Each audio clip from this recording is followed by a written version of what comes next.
Welcome to Conversations with the Planets with Lori Kaufman and Alicia Cielle Heiser, a podcast that roots the wisdom of the stars into our lived experiences here on Earth and weaves the power of diverse healing modalities together with astrology.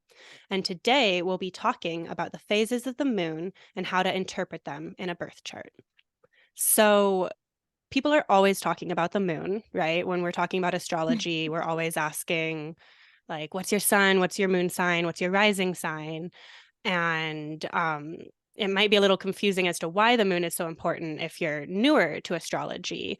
And the moon signifies some really important things in our lives that permeate into everything we experience. She has to do with our bodies, which, we can't really do anything in the material realm without being in a body. She governs our health. She governs how much energy, motivation, and drive we have. The moon says a lot about our fertility and what we create. And the ancients also really understood the moon as having to do with fortune and how fortune Mhm. fluctuates, just as the moon waxes and wanes. And when she has more light, there's more fortune. And when she has less light, there's less fortune. And then the moon also illuminates things. She reflects the light of the sun. But, when you're out at night under a full moon, you can see a lot more than when you're out at night under a new moon. And so the moon can kind of shine a spotlight on different things in the chart. And she's also, in astrology, we call her a planet, even though astronomically, she's not necessarily a planet. But in astrology, she's Mhm. the The planet who is, luminaries. yeah, the luminaries, the sun and the moon. And she's the one who's closest to us on Earth. So she's the one who kind of brings down all the other planetary energies to the Earth. So, Yeah, and to add to that too, I really liked everything that Alice Sparkly Cat said in Postcolonial Astrology when they talked about the sun and the moon and fate versus fortune and how Hellenistic astrology used to be, or not used to be, but like is known as the study of fate and fortune, mm, and how the sun represents fate because it is more reliable almost, like, you just know when the sun is going to come out, you know it's going to arise every day. The sun kind of does the same thing. But the moon is fortune because fortune waxes and wanes and it mm, appears and disappears and it's always doing something different. It always looks different. And so I think there's a lot to be said just in thinking about fate and fortune and um just how much those moon phases, if the moon can affect the tides and we're mostly water, there's such an argument on like why the moon would have such direct force on our bodies. absolutely. And the moon really speaks to the pulse and rhythms. She Mhm. moves very rhythmically, like while the moon's always changing every 28 days, the moon returns to Yeah. the same point in the cycle.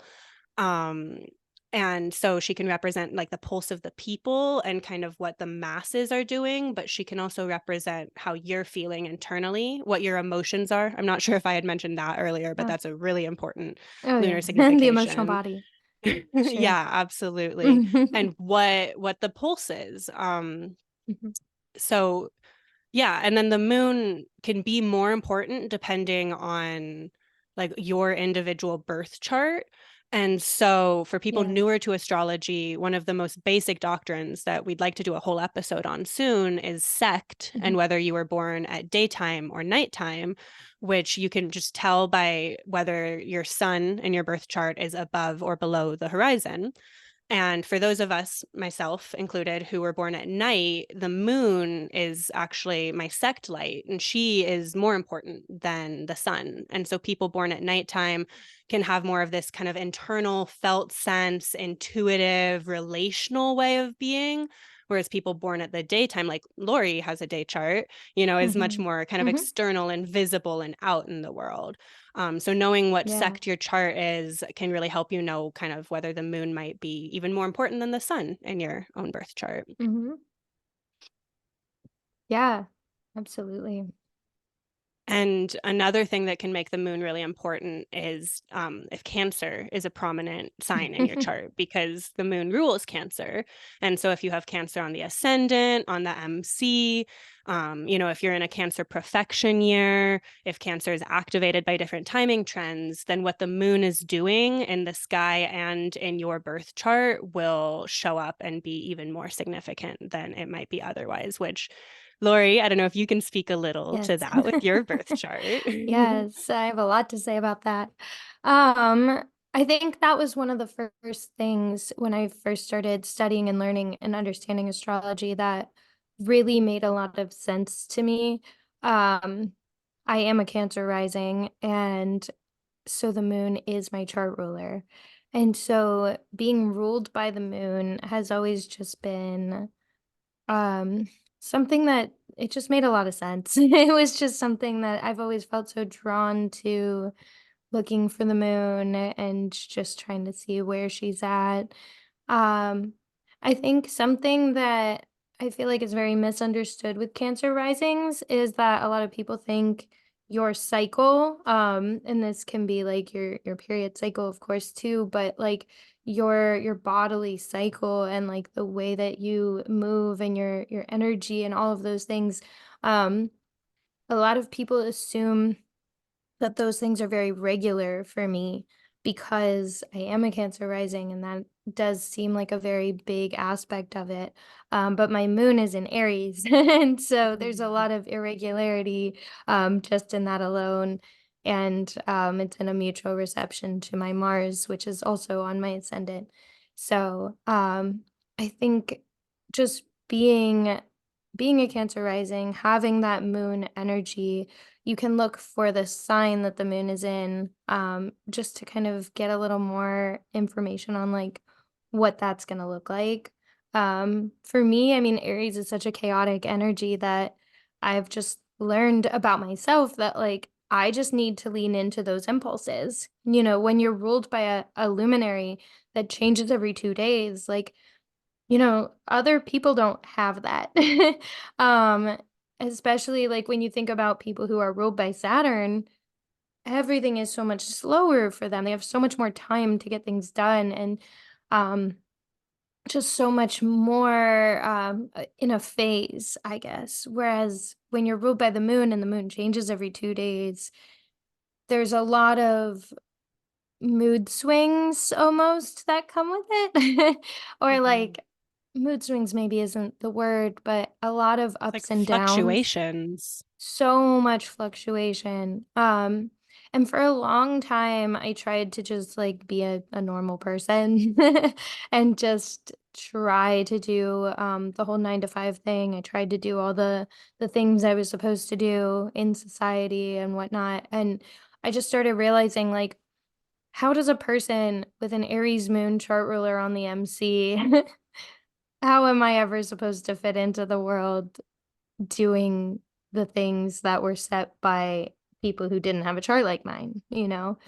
So, I will say like the best thing I ever did for myself was to just intuitively set my entire life based off of almost like those Aries impulses, Mm. which sounds kinda crazy, but I mean, at least for me, it's never been like that extreme, so it's never felt weird or uncomfortable.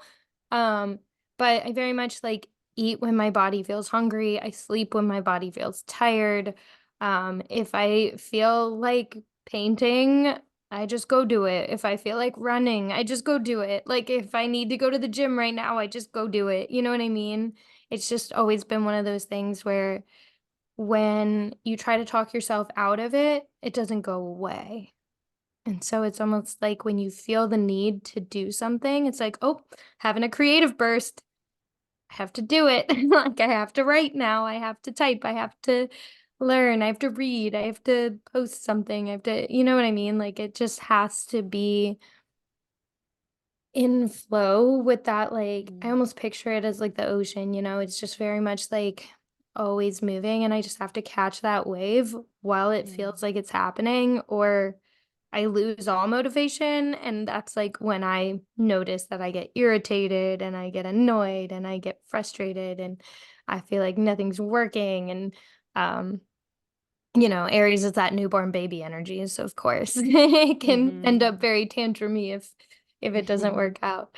Um, so, yeah, I mean, I talk to a lot of other Cancer risings about this too. I think whenever I see that prominent in a chart, I always just tell them, like, "Look, the best thing I ever did was just lean into the impulse.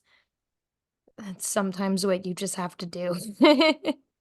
Absolutely. And, Mhm.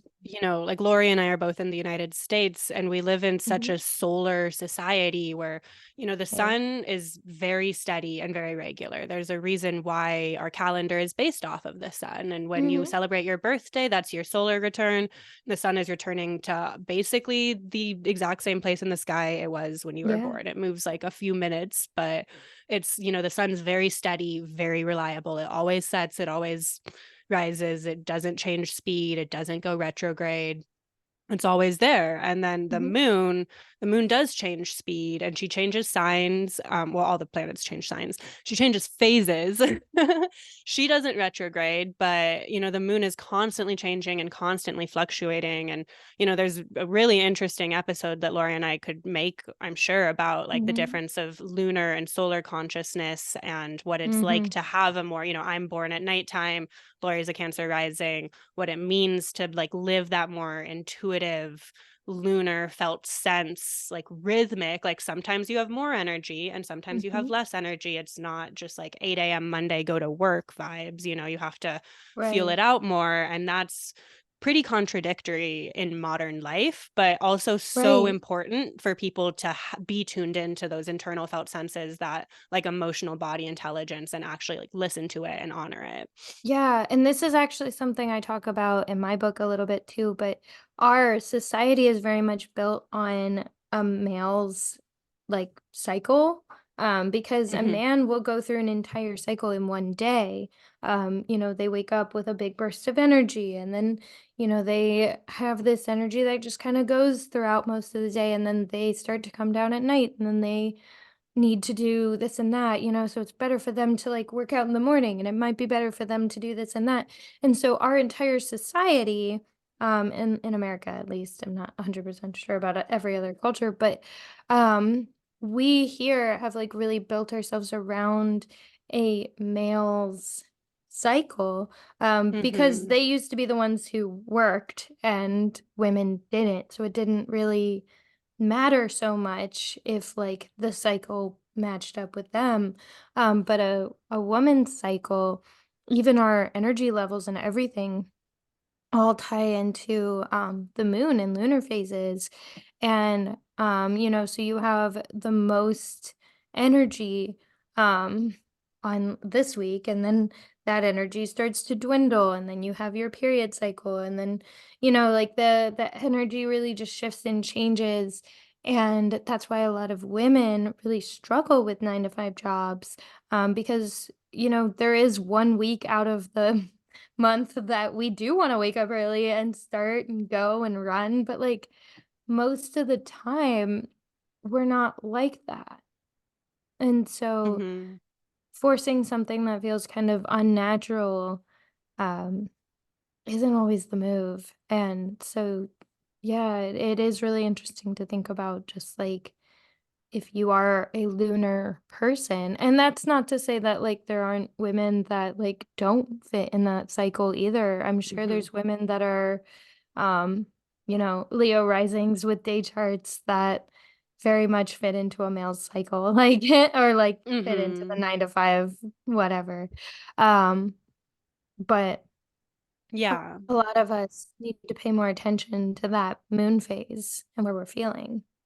Absolutely. And our own personal menstrual phases. And I'll just Right. add some nuance there of like just to be trans affirming as well, that like this is Hmm. talking about more like hormonal cycles of male testosterone hormonal cycles Hmm. versus female like estrogen progesterone type hormonal cycles. And there, as Lori already said, there's so much nuance in there, and there's like infinite Right. genders to be and infinite ways to be in our bodies. Um, but, Mhm. you know, kind of the broad hormonal cycles and the ways that like testosterone cycles tend to line up more with the solar phase, and like female hormone cycles Mhm. tend to line up more with the lunar phase, is really interesting. And there's a lot of gendered nuance, and Mhm. Mercury's currently in Sag. So we could like just Right. talk about this, you know, for so long. But let's bring it back Yeah. to, you know, talking about like Yeah. one of the things that can be so helpful for understanding what the moon is doing in your personal chart in the sky by transit is looking at the phase of the moon. And I don't think that that's something that Mhm. people talk about enough. And so that is one, like, that's what this episode is about, is lunar phases, how to determine what your moon phase is and what they mean. Um, and so should we dig into that, Lori? Should we Let's dig talk about? in. Yeah. Cool. So, you know, the moon goes through several different phases throughout the year, or Mhm. throughout the month. And I will share my screen so that, sorry, this is like our sixth episode. So thank you, everyone, for your patience as we learn our technology as we go along.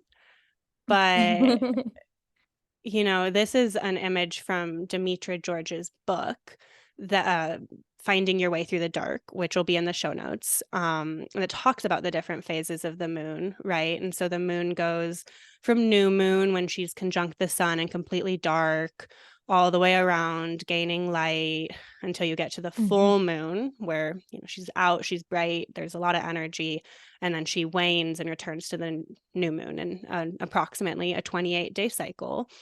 And so, if you're curious what your moon phase is in your birth chart, there's a couple ways you can calculate that.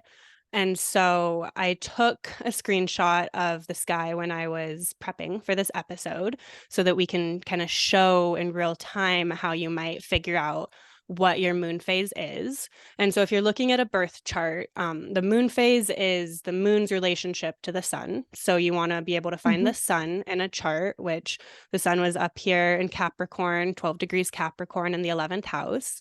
And then you'll want to go and find the moon as well. And the moon was at 8 degrees Libra in the 8th house.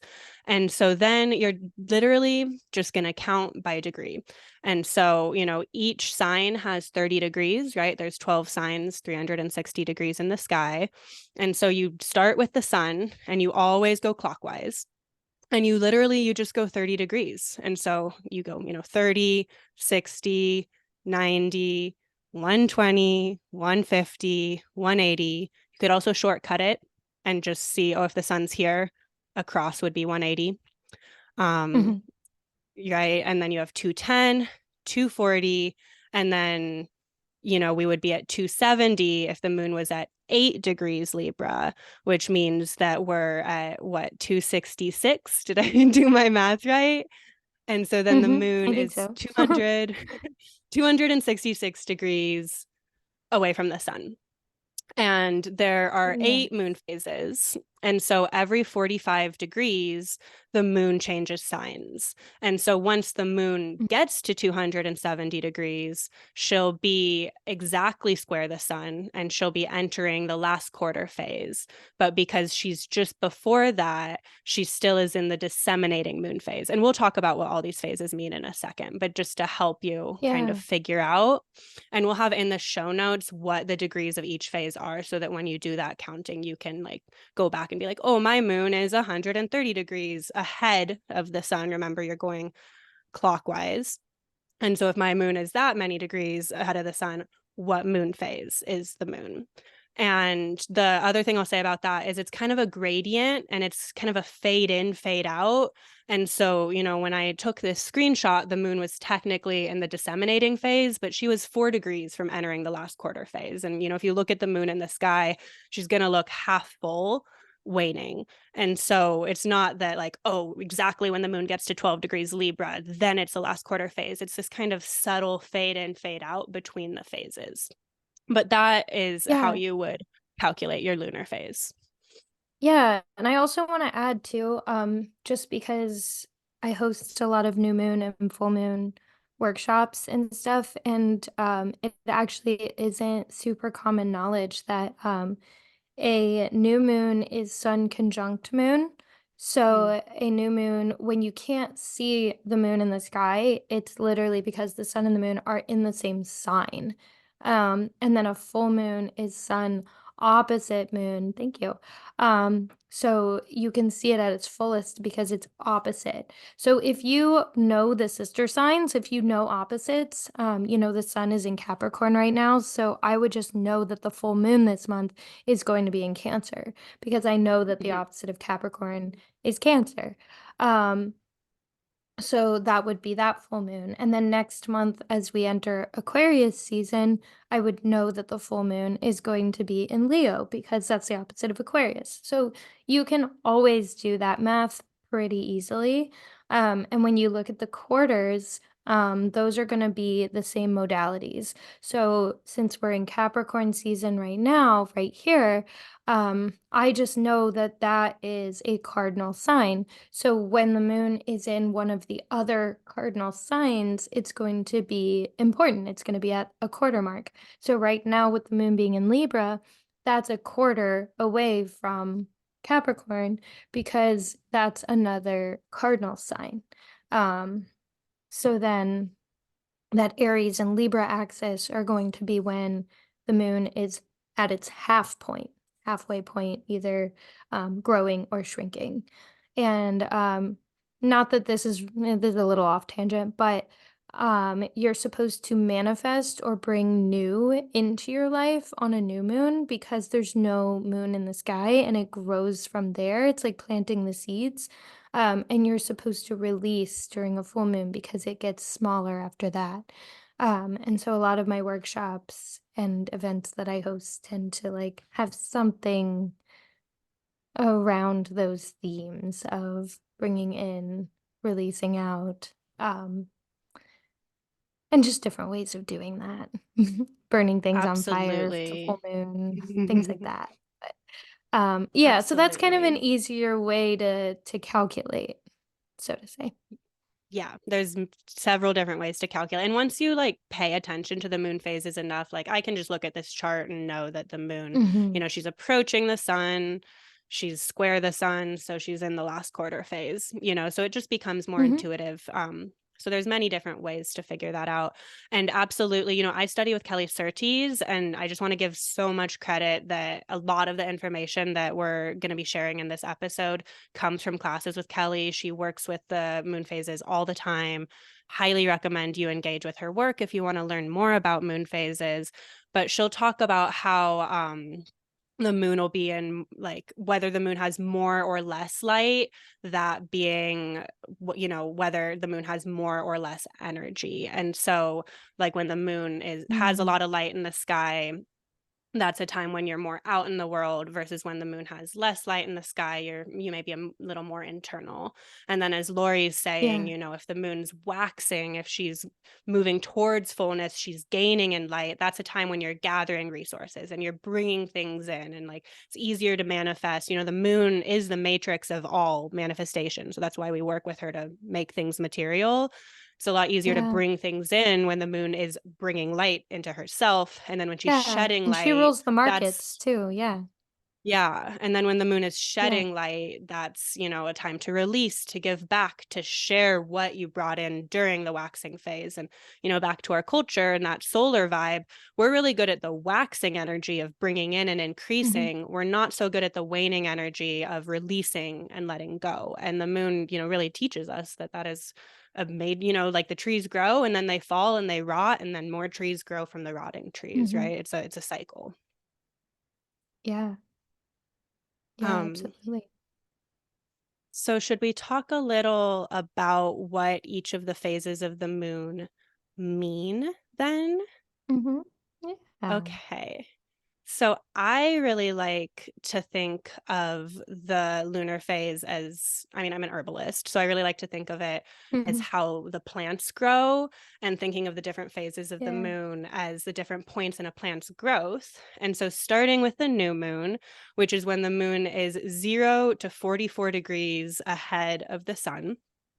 Um, that's the time of planting seeds, right? And it's a time when the moon has very little light. If not, the moon might be completely invisible until she gets, about 15 degrees away from the sun. And so it's a very Mhm. internal time, right? And when you plant seeds, what do they do before they sprout? They spend a bunch of time underground, they're putting their roots down, they're getting established before they can grow. And so if you have a new moon in your birth chart, if it's currently a new moon, that's a time of beginnings. And when people have a natal Mhm. new moon, they have a lot of enthusiasm for starting things, but they might not be quite as Mhm. good at the follow through or, carrying them to fruition. The moon is very instinctive. And so the Yeah. new moon is like this kind of instinctive, childlike, very subjective energy. And Mhm. because the moon doesn't have that much light, your internal felt sense is really important. And a lot of times the sun's energy is much like the moon is literally combust the sun when for the Right. first part of the new moon phase, right? So it's like the sun can really kind of dominate the moon's energy at this phase. Yeah, and I also wanna add, I've kinda have this working theory that people who have a new moon chart, tend to have a really hard time, almost like setting boundaries or, standing up for themselves. That's, like, just been a pattern that I've Mm. seen in my readings. It's not necessarily anything that, like, has been studied that I know about. But I've just kind of had this working theory for a while because I know a lot of people who are born on a new moon and have their sun and moon in the same sign. And most of them just have a really hard time like being seen, or like they like to be more the behind the scenes person. Mhm. um, and that's just something I've noticed over and over because I've worked with a lot of new moon people, and they tend to almost like push me out. Like, okay, like you go be the face of this. I'll just be sitting here doing this. You know what I mean? Like they tend to Mhm. be the people who are like, "Oh, I'll just stay back. I'll just like do the work over here and then you go do whatever you're going to do and then I'll send it to you when it's done." It's like they tend to be very hard workers, but, like, very behind the scenes, and, I've also just noticed that they have a hard time almost, like, making decisions for themselves because most of them in childhood, like, had a lot of things chosen for them, and, start asking. It's really interesting. I've, like, found this over and over and over to be true, but a lot of new moon people have kinda had a harder time setting boundaries and growing up to realize that like, oh, I am allowed to have my own opinion. I am allowed to do this my way. And yeah, so that's tended to be a big part of it too. That's so interesting. Yeah, because the moon is Mhm. literally, like, overtaken by the sun, and then she's, like, Right. slowly It's pulling like away and trying not to there. gain light and establish herself, but yeah, I mean, Yeah, and very combustion literal. and when planets are too close to the Yeah. sun, it would be like being out in Death Valley without any sort of clothing in the middle of the summer, and you're just, Right. like, burnt up by the sun's energy, so it's, Yeah. this kind of external force overbearing on you. That's really interesting. hmm Yeah. Start Um paying attention to it. It's funny. And that's also, what I had just said kind of briefly about when the moon's darker versus lighter, right? And so the new moon is Right. one of the darkest phases. And so people, hmm and then we can move into the waxing crescent as well, because this would be the same for this phase. But when people hmm have those like phases that are on or around the new moon where their moon has a lot less light, a lot of times they are a lot more internal, and they like to like be home and be cozy and be closer to what's familiar hmm because the moon itself is less visible, and so visibility can Sure. be a more uncomfortable thing for people born with the moon with hmm less light. Yeah. um And of course, there are things that counteract that always. yes, yeah, looking at And the I aspects your moon is in, what sign, if you have a right. moon in Aries, like it's going to be loud. If a moon in Leo is going to need to be seen like in some way because the sun shines a light, so there's so many Right. nuances to this. We're just talking about moon phases here. Yeah, yeah. Because that's my moon phase. I'm an Aries moon with an Aquarius sun. And so Yeah, but my moon is on my MC and just Mm-hmm. my chart ruler and like doing so many things. So whereas like I could see that being true for a lot of people where it's like you don't want to be seen and you want to be more the behind the scenes and stuff, but there's always going to be things that very much counteract that because my moon Absolutely. is loud. Yeah, that Aries MC moon. Yeah, for sure. Yeah. Well, so then moving on to the waxing crescent, right? So that's when the Mhm. moon Yes. is 45 to 89. Oh, actually, one last thing to say about the new moon. One thing that Kelly Oh yeah. also teaches a lot about, she talks about temperament a lot. And Lori and I did an Mhm. episode on embodying astrology through elements and temperament. So go back and listen to that. I believe it's episode 2. We'll link it in the show notes to Mhm. talk more about kind of Yep. how temperament shows up. But the new moon and the crescent moon are both associated with the spring season. And so their Mhm. temperament is that they're hot and wet. And so they're really good at growing things. There's this energy, like Yeah. heat activates things, it brings energy, it brings things alive. When you think about springtime and when the sun starts to come out and it's warmer and all the plants start to sprout and the world, like we come out to life more. And so heat's really activating, and then wetness brings things together. Like Kelly Surtees in her classes will talk about like baking all the time, and she'll talk about Yeah. how um like when you bake, you have all your dry ingredients and then you add your milk or your water and then it brings everything together, right? And so with a new Yeah. moon or a waxing crescent moon, having that hot and wet energy is very like good at growing things, starting things. You're connective, you want to like feel connected with others. And so that's Yeah. another nuance. And you can also look at, like Lori's moon is actually a great example because Aries is hot Mhm. and dry. And so it's like, Lori, your moon is very hot because of the phase she's in Mhm. and the sign, but then Aries dries it out, whereas the phase is wet. So you can also, like, my moon Mhm. is in Pisces, which is very cold and wet, but my moon is hot and dry, so you can kind of look at like by phase. So you can kind of look at the contradictions or nuances of how the sign that your moon is in versus the phase, how those energies Mhm. may kind of show up temperamentally as well. Yeah, and I wanna just plug an argument real quick in with what you just said there. Like, a lot of astrology books are, like, especially the, like, only astrology book you'll ever need, like, books like that. There are so many contradictions in astrology, and so understanding all of the nuances between all of the different things, um, with every planet, with every aspect, with everything, um, sometimes things very heavily contradict themselves. So it's really hard when you're reading a book like that that's just like, "Oh, my moon is in Aries." And then you read the description of a moon in Aries, and you're like, "Okay, like half of that makes sense, half of it doesn't." It's sometimes you're going to like fully embody that sign and sometimes you're not. And so many people come up to me and they're like, people who don't know much about astrology, they'll say, "Oh, I'm a Taurus, but I don't feel like a Taurus," or "I'm a Mm-hmm. Virgo, but I don't Mm-hmm. feel like a Virgo." And it's like, well, what's going on with your sun in your chart, Like, do you Mm-hmm. have a night chart?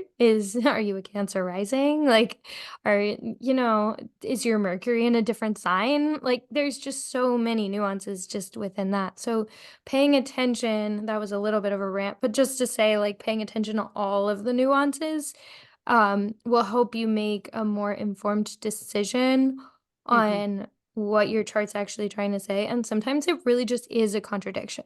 And that's okay Yeah. too. Like it, I feel like being an Aquarius stellium, like so much about Aquarius alone is a contradiction. So there are moments where you feel very strongly one way, and then there's moments where you feel very strongly the opposite way. And it's like, how can I be both? And just accepting that you are both is like valid. So Absolutely. I just want Being to able to say that hold that's a big piece. 100%, and being able to hold Mhm. contradictions. Like, we live in this culture that tells us things are black and white, when actually there's so much Yes. nuance, so many contradictions. And when you really dig into Right. astrology to the level that we're talking about it here with the moon phases, that's when you're getting into Mm. like, oh, this is exactly how my moon is functioning for me. And it might be kind of Right. contradictory, but like that's literally life. Right. And the moon, like literally by definition, is gray. Like it's in the Yeah. gray. It's not black and white. Like nothing about the moon is black and white. No. So it just, the sun might be a little bit more black and white. That's kind of the Hmm. difference between the fate and fortune that we were talking about earlier. But um, yeah, just like really make sure as you learn these things that you go slow and take in these nuances because they're going to be equally as important. But Yeah. yeah, Beautifully just a said. little sub Little topic that Mercury I and had to throw out Sag there. tangent Yeah, for you. that was a So very Mercury and Sag moving tangent. moving Oh. on to the waxing crescent phase. Same Mhm. temperament. It's also associated with spring, so it's also hot and wet, has less light, although it is gaining in light and it's waxing. Yeah. So it's a phase of, gathering and bringing in resources as the moon is growing. And the waxing crescent is if the moon is 45 to 89 degrees ahead of the sun. And it Mhm. is that time, when you plant all your seeds and then like all of the seedlings sprout and there's like a ton of seedlings. And so when you have a waxing crescent moon, either by progression, which we'll talk about in a future episode, or natally in your chart, if the moon is a waxing Mhm. crescent in the sky, it can be an experience of starting lots of projects and not finishing them, just like the new moon. But they might grow a bit more. And then there's also like, this is one of the hardest things for me gardening is when all my seedlings start sprouting and I'm like, oh, I have to thin you out. Like you can't all survive, you can't all live. And so that can be an experience with people who have waxing crescent moons is they start lots of projects Mhm. and they have to choose like Yeah. which ones am I going to actually care about, which ones am I going to like tend and water and help grow to fruition, because not all of these can grow in the garden bed and in the space and like the Saturnian limits of material existence. The That's waxing literally crescent, defining my life. Yeah. yeah, because that's your moon phase, right, Lori? Are you new moon Yeah. or waxing? Okay. Waxing. Yeah. I'll say a few more things and then please please share your Yeah. experience. No, keep So going. the waxing crescent is also, it's very tentative and curious, but it is that pushing forward. Like I'm coming out of the dirt, I'm coming into the world, but I still want to be at home and be cozy and safe. Because I don't Mhm. have as much light. And it's a sign that really like, or a phase that really likes freshness and newness rather than Mhm. maintaining things. Yes. So that's what I have to say. Yeah. Yeah, I mean, I definitely like feel that very strongly. I'm always starting a million new projects and then I have to sit down with myself like once or twice a month and be like realistic about these projects that I keep starting because I don't have time for all of them and it does have to be like and sometimes it's not only like which ones do I care the most about, sometimes it's like, well, which one's actually going to make me money or which one's actually going to Mm, like make the most sense. And I'm very Saturnian as well. I have a lot of Aquarius, Capricorn, Libra influence in my chart also. So there's a very big Mars Saturn influence and then that moon chart ruler just kind of like sometimes struggles with it. So yeah, I definitely feel that need to constantly be growing, or starting or always have something new and fresh and exciting. Um, but then there's always like a fear of like, what if I get bored? What if I don't like it anymore after I start?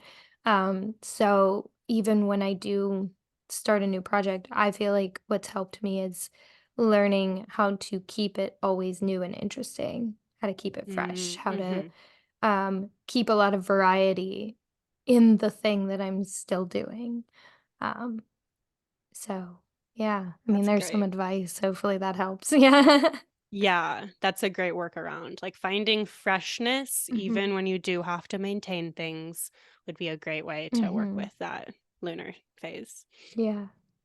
Yeah, and having a lot of fixed, I think that's another example too. Like a lot of my chart is fixed in a lot of its cardinals, so having that fixed Right. energy can ground you a little bit more. So that can be one of those contradictions we were just talking about too.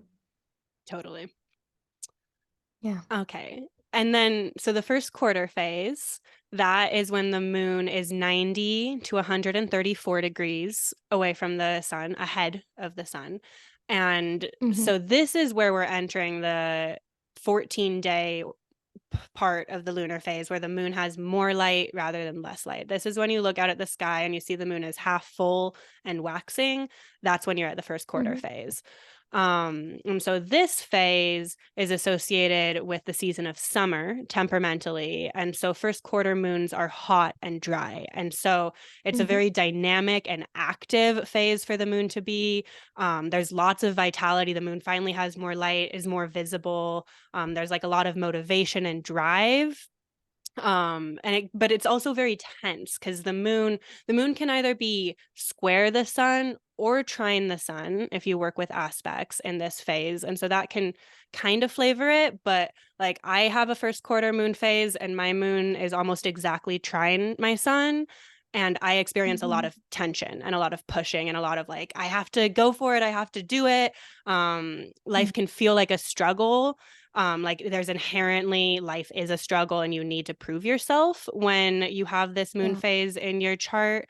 And it's very ambitious, it's very self-motivated, it's very high energy. And I think of this phase, comparing it to the plant growing cycle, as we had the crescent phase, all the little seedlings sprouted, some of them died, not all of them could make it. And now you have the like small plants that are establishing themselves that are going to grow into, the tree or flower or whatever they're meant to be, but they're still small, like, and they're still having to really fight Hmm.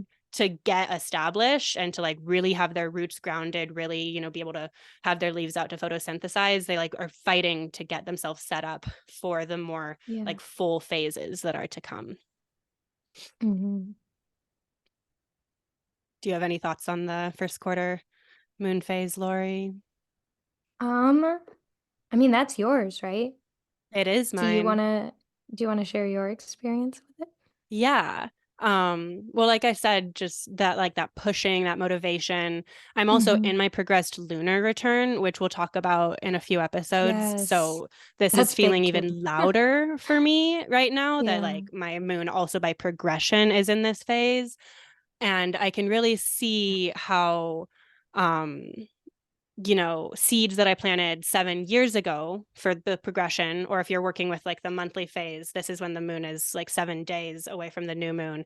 Like some of the things that I started have died off, and then some of them are getting established, but they're still like very early in their stages. And so I'm still having to really fight and Hmm. do a lot of work to like, I'm just starting my business. I am really into skiing, but I got into it as an adult. So I'm still, figuring out how to like do all of that. And there's like this effortful struggle that is very present at this moon phase. And like I had mentioned earlier with temperament, by temperament, my moon is hot and dry, but my moon is also in Pisces. And so it's very cold and wet. And so and I have a lot of friends actually that have first quarter Pisces moons. And it's this really Yeah. contradictory energy of like, we're like cozy and compassionate and like introverted and just like feel literally everything. But then we're also like, I gotta like establish myself and make my name in the world. And like, there's this kind of different, it's one of those contradictions of life that you just kind of have to hold. Yeah. Um, but I like it. I like having, it's interesting too, talking about visibility because, Lori, your moon has less light, but your moon's up at the top of the sky, whereas my moon has Right. more light and is in the sixth house, although she does rule my 10th Right. house. But I do have more of an Mhm. aspect of like, I do want to be seen, but I don't want to be seen. Like, look at me, but don't look at me. Yeah. So, it's like my moon has more light, but she's still kind of tucked away in the sixth. So, Yeah. Yeah, that is really interesting. yeah. Yeah. Um, well, should we move on to the waxing gibbous then? Yes. Let's move on. Cool. So then the waxing gibbous is when the moon gets to 135 to 179 degrees technically, Mhm. although like when the moon is that close to opposite the sun, if the moon was at like 179 degrees, I'd be like, that's a full moon. Like if you looked in the sky, the moon would look full at that point. Yeah. But it Right. is that point when you go out to the sky and now there's like that roundness on the moon. Like she's not half full, she's not completely full. There's just like that kind of roundness when she's Yeah. waxing. That's this phase. Again, a phase with more light, more energy, fortune, vitality, and still associated with summer, so still hot and dry. And Yeah. this is the time where people who are born under this moon phase, or if you're working with the moon phase for manifestation by transit, it's a time of refinement. It's a time of Mhm. blossoming, of ripening. Like you're almost there, you're almost to the fullness, but you're still like, before you submit the project, you're like going through and you're making sure everything like makes sense and everything looks good. And so there can be this kind of constant pursuit for perfection when you're born under this moon phase, or Yeah. you're always trying to improve things. Mhm. It's very focused on self-development, and it's much more, this is language from Kelly Surtees, but it's much more instinctive rather than impulsive. And it's also quite Sure. visible because there's a lot of light. Yeah. Yeah. So, Yeah. And it feels like people who have that natally, um, that very much feels like a time where you're like trying to finalize something. Like if I like to think of it almost as like if the full moon is the top of the mountain, then like you've been hiking all day and you're like super close to it, but you're tired. But mm, you have to just keep going because you've almost made it to the top. absolutely. And thankfully, the moon does have more light at this phase. And so, she does have that kind of energy and vitality to help push you to Sure. really get to that top, but lots of Yeah. growth. Yeah. Yeah. Lots of growth there, And I think. then yeah, and then we get to the full moon, and that is when the Hmm. moon is exactly opposite the sun, 180 degrees to 224 degrees ahead of the sun. Hmm. And so this is a very bright, very powerful moon. Getting into this phase temperamentally, the full moon is associated with fall, and so it's cold and dry. And so, the four phases we've been talking about so far are hot phases. They're all warm, they're very activating, when you like get heat, you're just moving, things speed up, things, Hmm. take action when there's heat. And now the moon is starting to cool down and starting to dry out a little bit. And when things are dry, they're much more like separate. Excuse me. Hmm. I have some very cute dogs upstairs who love to announce everything. So I'm not sure if they're coming through on the mic, but they have something I don't important to say. know. Okay, good. But when the moon is in a more cold phase temperamentally, or a drier phase temperamentally, it's more Hmm. like separate. Things can be a lot more clear, a lot more organized and structured. Whereas when they're wet, they're a little more connective and it's kind of blurred lines. So that's the temperament of Hmm. the full moon. And it's full fruition. And it's a very busy time. It's like, oh, I planted all these zucchinis and they all like turned into zucchinis immediately and I have to harvest them all before they, go Right. bad. And so it's Mm. this awareness of like there's so much fullness and vitality right now, but looking ahead to winter, looking ahead to when there's not that vitality, and what do you do to harvest and prep for when the Mhm. moon is now inevitably going to start losing light. She's shifting from waxing to waning. The full moon is also a very relational phase, right? The moon is Mhm. directly opposite the sun. And so people born under full moons can like relationships, being Yeah. involved in the world, being part of teams and partnerships. Those can be Mhm. really, really important. But you're also dealing with an opposition, and you're dealing with a tension and the seesaw push and pull between the sun's more external, confident, like, outgoing energy versus the more Yeah. emotional, feeling, internal energy of the moon. And there can be this kind of push, pull, teeter totter between Mhm. those energies. But the moon, if you're born under the full moon, when the moon is full, that's a really high profile moon. There's more vitality, there's more energy. It's very, very potent. Mhm. Yeah. Yeah. And this is a good time to almost like show off what you've created. Hmm. I think I heard somewhere, and I haven't really done too much research into this, but a lot of famous people, but not quite famous people. It's like not, it's like people who gain awareness almost against their will. Like people who almost like accidentally get famous, or like people who gain a lot of attention very easily. Doesn't have to be Hmm. fame. Tend to have full moons in their Absolutely. charts. Yeah. Cool. And some who on purpose wanted the attention, of course, but Yeah. Yeah, yeah. definitely. Like I think like Meg the Stallion has a full moon in Leo. And so it's just Okay. like bright Leo, like look at me, out there Right. Right. energy. Yeah, and it definitely depends on the signs that it's in too, because some Hmm. oppositions have really big themes of like, the Leo Aquarius axis is very much like, oh, I know what I am. Like, I know what I'm doing. I know who I am. Like, I'm out here. I'm just doing it. Um, but some of the other axes are going to be more internal or Yeah. private, Like a full where, moon in Scorpio would be very right, contradictory.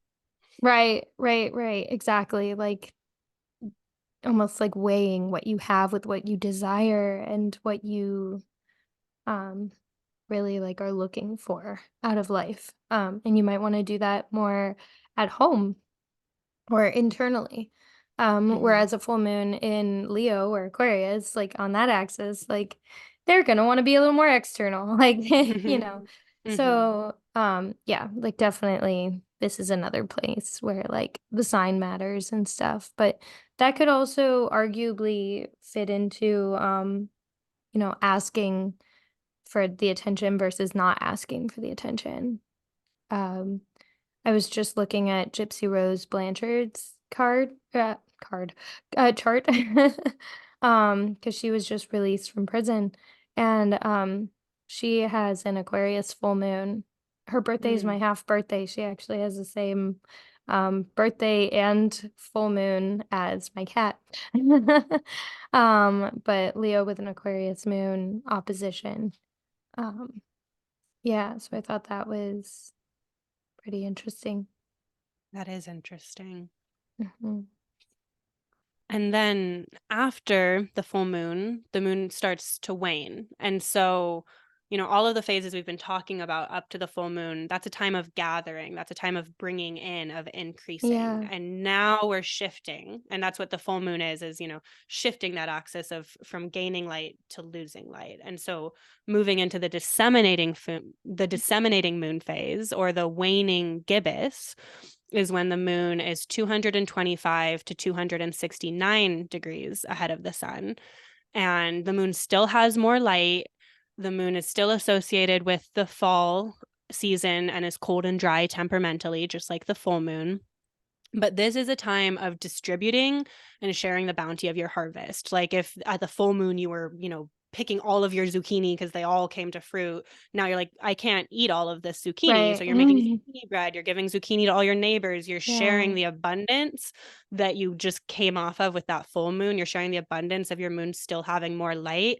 But rather than yeah, taking it in, like the waxing gibbous is refining and improving, now that we're in the disseminating waning gibbous, we're giving it out.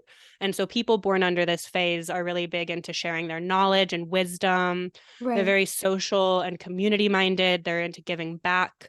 My mom was born under this phase, and she has a disseminating moon in Virgo up at the top of her chart, and she was a Mhm. librarian, which I think is a beautiful way for her to use that Yeah. energy with the Virgo, the organizing, like everything's in line. But then libraries are, Mhm. there's all these conversations about how we're losing third spaces and how you have to, spend money to Right, inhabit right. public spaces. And like Yeah. libraries are such important community resources. And for my mom to like dedicate her career to making sure that there were really good libraries in the town I grew up Mhm. in the rural communities around us, like that's such a good use Yeah. of a disseminating moon to like be giving back like that. Yeah, and those Those people also tend to be just very generous with their resources in general too. Like Mhm. people who are always like making you food or giving you snacks or um just almost like giving, constant giving. Because Mhm. they can. They feel like they can. They don't Absolutely. need it themselves as much. It's like you have abundance, so share it. Right, right. And then we get to the third quarter, or sometimes called the last quarter moon phase. And that's when the moon is 270 to 314 degrees ahead of the sun, or Mm, also 90 degrees behind the sun. Could be easier to count as well. sure. And that's what the moon was when, when we showed that example. That's what the moon is right now in the sky while we're recording Mhm. this. And so this is the moon quickly losing light, right? The phase Yeah. starts when the moon is half full and then just is waning and losing light. And so there can be this urgency and this pushing energy, just like the first quarter, like both of the quarter phases, there's like this tension because it's a square Mhm. energy between the sun and moon. Sometimes a trine, like I said, but it still is like the angles and the way you can look at the moon in the sky and see, oh, it's, half full, it's a square. So there's like this pushing, it's like last chance. Like, what do I do with my light before I lose my light? And so people born under this phase are really into like reorienting, they're into adjusting, into like, okay, well, if I'm losing light, if I'm shifting between more to less light, how do I, live my life? And they're really into authenticity. If Mhm. you're born under this Yeah. phase, choosing the quirky, unconventional choice is important. And also combining instinct with creativity is a really big part. I got, again, so much Mhm. credit to Kelly Surtees for teaching me so much about the moon phases. And then Yeah. temperamentally, this moon is winter. And so this moon is cold and wet. And so things are cooling down, they're slowing down, and they're becoming more like internal, they're becoming more connective, more relational, coming off of the, disseminating and full moon phases that we just had. Yes. And Yeah. then we get to the balsamic phase. And Mhm. this is the last phase in the lunar cycle before the moon returns to the new moon phase. And so this is when the moon is 315 to 359 degrees ahead of the sun. So if your moon and sun are in the same sign, it can be really important to look at whether your moon is before the sun or after the sun degree wise in the zodiac, because that'll change what phase your moon is in. Regardless, your moon has less light. So there's some similarity, but it'll depend whether your moon is waning, like in the balsamic phase, or waxing, like in the new moon phase. Mhm. Um, and the balsamic phase is really, it's this like internal, restful, like slow down, retreat. Because the moon has less light, your body likely will need more rest and alone time. Mhm. The balsamic moon phase is a time of releasing and letting go, of winding down. If you're born under this phase in your natal chart, your life might feel like a series of kind of endings and closures. Um, it's a very introspective sign as well. And I think that the balsamic moon, it can be really, really hard to have in modern life because of what we were talking Mhm. about with like how solar we are, how we're into like the Yeah. waxing, increasing. It can be really hard to like be okay. Like it can feel like things are slipping through your fingers, and it can be really Right. hard to be Sure. okay with that kind of releasing energy. But it's really good for more introspective work, for more like dealing with the intangible, unseen realms, like under the darkness Yeah. of the moon, what can we feel? Can be really good for people with healing professions, people who help people go Yeah. into themselves and understand themselves. And then also, like by progression, balsamic moon phases can be really good times to have babies and to study and to do things that kind of pull you away from the external world and like pull you into this more internal, Mhm. dark space. And so there's a lot of really good ways to work with the balsamic moon, but it is definitely an energy of releasing and letting go, which can also be difficult. Yeah, and I would say too, like even monthly, when we start to notice the phases, there are obviously statistically more accidents, more things going on during the full moon. Like there's Mm, more chaos, like there's more energy. So when we think about the new moon, people tend to be quieter. People tend to be safer. People make better choices during the new moon than the full moon. mm. And I was a teacher for a little while too. So like, I mean, I can attest to that the kids would be crazy sometimes during the full moon. I have a lot of friends who work in hospitals and stuff who have said the Yeah, same about I used to work in a right. homeless shelter, and if it was a full Yeah. moon, you'd be like, "I don't wanna go into work. Like, what's gonna Yeah. happen?" Right, right.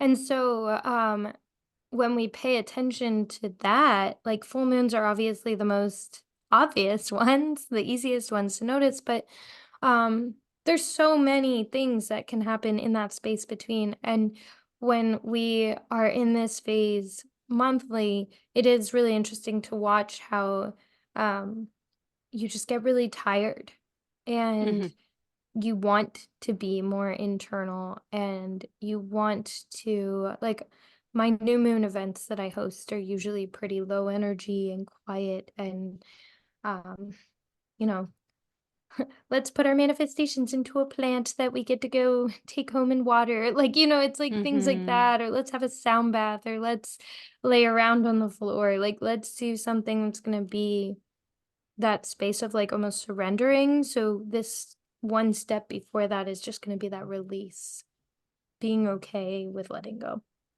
Absolutely, and that's one way, Yeah. tuning yourself into what the moon is doing in the sky. Like, right now, the moon is Hmm. waning, and so it's, a good time to be working on releasing, and pretty soon the moon will be in the balsamic phase, and that can be a really good time to rest and retreat, right? We don't always need to be super productive. Connecting this to menstrual phases, this can be like when you're PMSing, when you're in your late luteal phase and you're exhausted and you're like about to have your period and you're just grumpy and you don't want to do anything. Like it's the balsamic moon phase really is very anti-capitalist actually. She's telling us to stay Yeah. home and rest and we Right. would do well to listen to her. Yeah. Yeah. That's for sure. Um okay, well, is there anything else about the moon phases before we wrap up, Lori? I don't think so. I think we covered a lot. I think, and we are going to do another episode on the progressed moon phases. Mhm. So we'll have more to say. We will. Stay tuned for Yeah. that. Well, Yeah. what do you have going on, Lori? So right now I am working on putting together a Valentine's package with Lila, who is a good friend of mine. She does the love cards or cards of your destiny system. And so we're putting together a synastry package, a Hmm. dual reading type of thing for Valentine's Day. Um, Otherwise, I might put a discount on my New Year's 2024 readings. Um, so if anyone wants those, it's a little last minute, but I'll probably discount those and continue to do them for another week or two. Um, Otherwise, I don't think I have too much else going on right now. I'm kind of entering a little bit of a quiet phase myself. Awesome. That's kind of where I'm at. I live very cyclically and seasonally, and so I come Mm. out to Utah in the winters to go skiing, and I just got to Utah, which I'm so excited about. And yeah, just letting winter be a time of more like rest and being chill. So my books aren't open right now, but I do have a newsletter that I send out about monthly, and you can sign up for that on my website. And I'll be announcing when my books reopen with that. And the newsletter includes like discounts and writings and musings and astrological and herbal lore and just lots of fun info. And like I said, it's about monthly, so it's not anything that'll be like spamming your inbox with a ton of stuff. But you can sign up for my newsletter. You can follow us on social media. We'll have all of that down in the show notes. We'll have more info on where to learn more about moon phases. I think that this is such a useful thing to integrate into your astrology to just get more nuance of like what's going on in your Yeah. chart, what's going on in the sky. And so I really hope that you guys go and you take this and integrate it. If you have any questions or any thoughts, please like leave a comment. Please reach out to us on social media. We love hearing from you. So yeah, thanks for listening, everyone. Yeah.